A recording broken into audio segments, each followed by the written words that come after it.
So we're here today to talk about the future landscape of work, careers. I think most of you, whether you're in high school or college, are looking forward to hopefully a personally and financially rewarding career.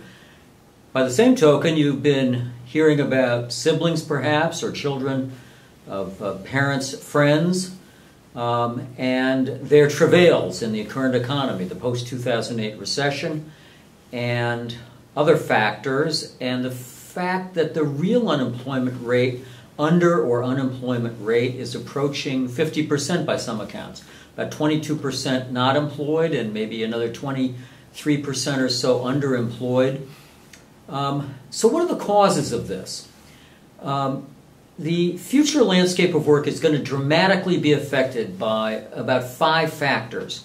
4 are exponential developments in artificial intelligence, robotics, machine or computer processing power, and information technologies or communication technologies. All of these are increasing at an exponential rate, and for those of you who know what an exponential curve looks like, it starts out like this, and then it takes a knee bend, and it raises dramatically, almost completely vertical. We are in that knee bend stage in all 4 of these areas, the 4 I just mentioned. What that means is that increasingly, people looking for work are going to be competing with machines and working alongside of machines for work. Now, there were naysayers about these trends as little as few years ago as maybe early 2000 or 2005, and they predicted that, among other things, pattern recognition would be well beyond the realm of computers and machine, artificial intelligence and robotics. Yet, Deep Blue beat Garry Kasparov in chess. IBM's Watson, as you well know, succeeded in prevailing over 2 of the best Jeopardy champions at Jeopardy. And every day there are new, incredibly exciting developments in the world of robotics and artificial intelligence.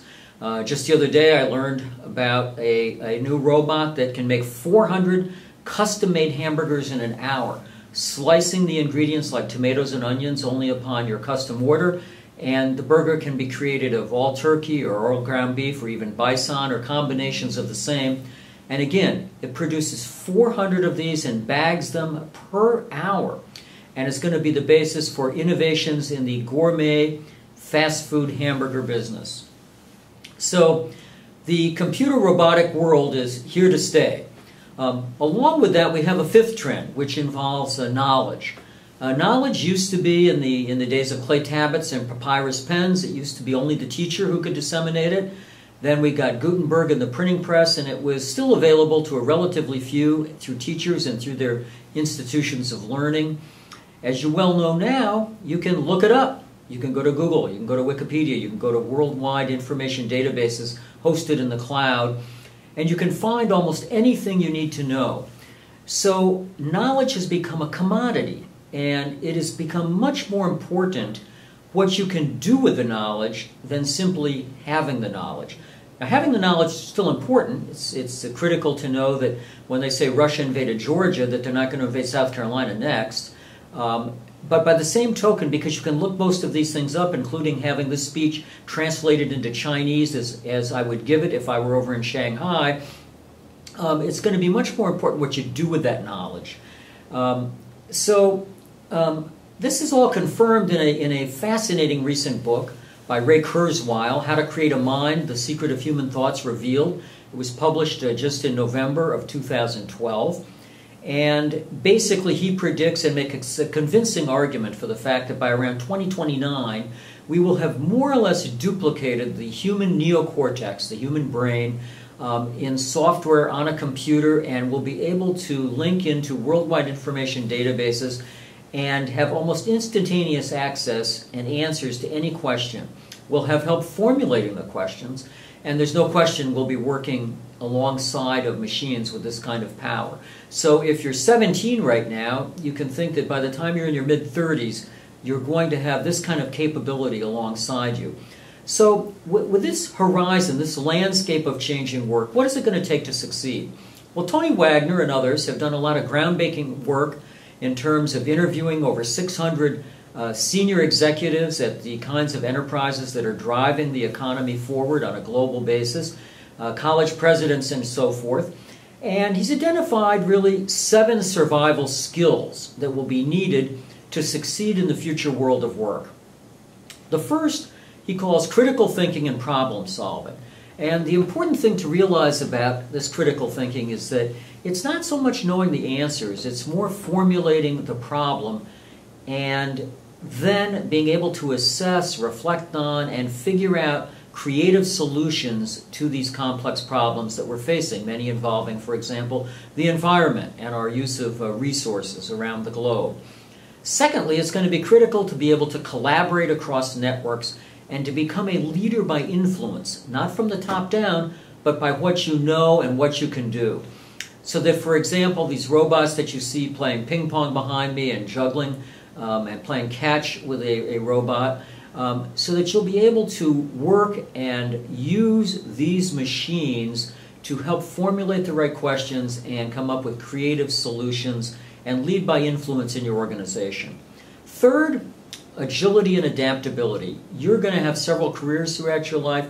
You're going to be able to need the agility and adaptability to be able to assess and learn new software, new algorithms, new mathematical techniques for accessing data, and so forth.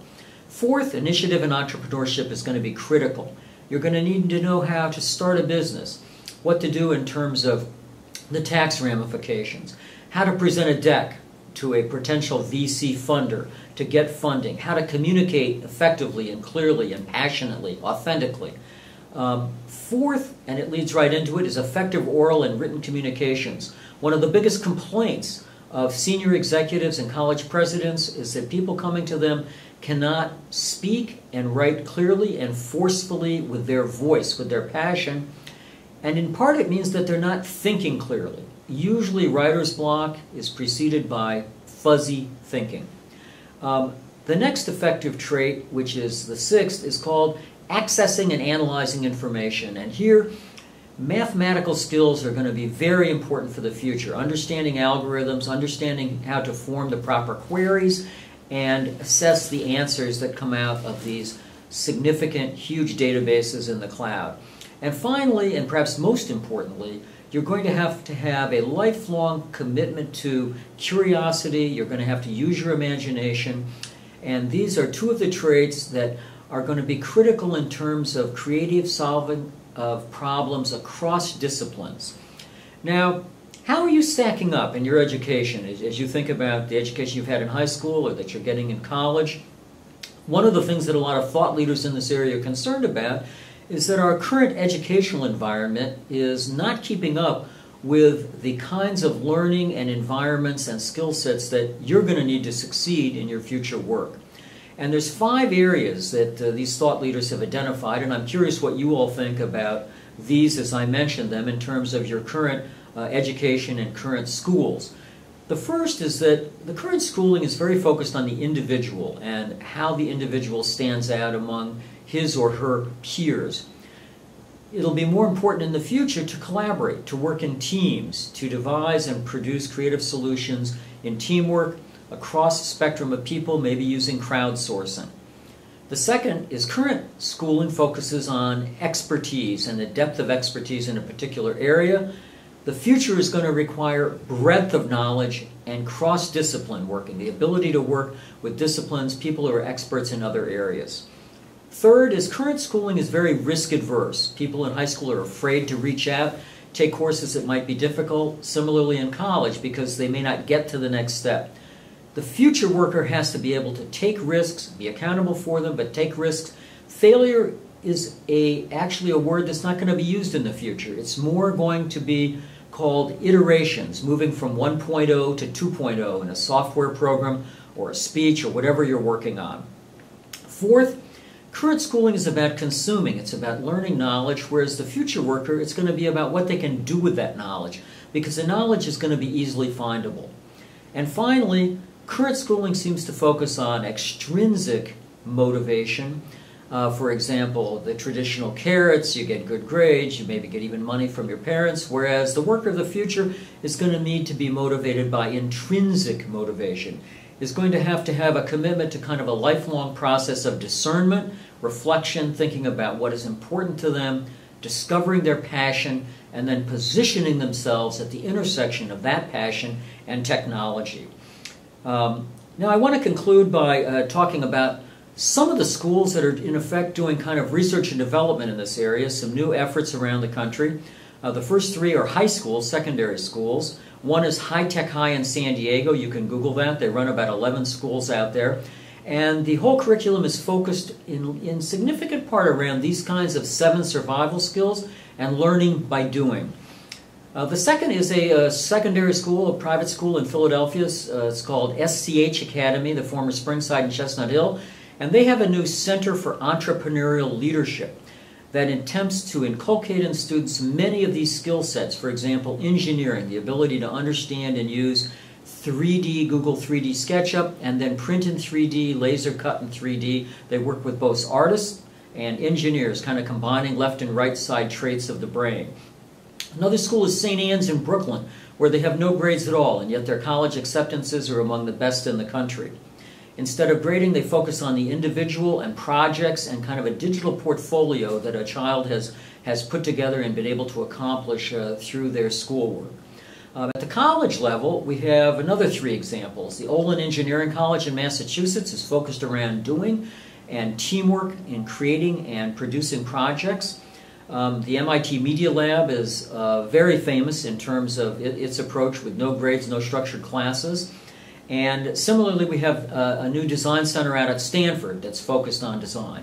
A fourth, I might mention in Philadelphia again, actually, is Philadelphia University, which has used to be Philadelphia Textile and now has a fabulous new design center combining elements of various features of design, technology, and so forth to be able to produce the goods of the future. In conclusion, I want to tell you that most of you are miles ahead of many of the institutions in which you're learning. You work alongside machines as we speak. You probably have your smartphone in your hand. You may even be texting as I'm speaking. You certainly are familiar and work closely with computers. You game on Xbox systems. You may have use multi-user virtual environments in Second Life. If you're an artist, you may be using 3D Facto Painter to create these environments or maps for your Xbox games. So in many respects, you're already producing your creativity. You're a creative problem solver. And what I'm going to put to you as I conclude this short form of my keynote on work in the 21st century is that you must have an intentional, advertent thought process about your own education. And you must take ownership of your education and think about what it is that you are going to do, what you're going to be passionate about, what purpose you're going to achieve with your passion. Position yourself at the intersection of that passion and technology, and I think you'll be well positioned for the future world of work.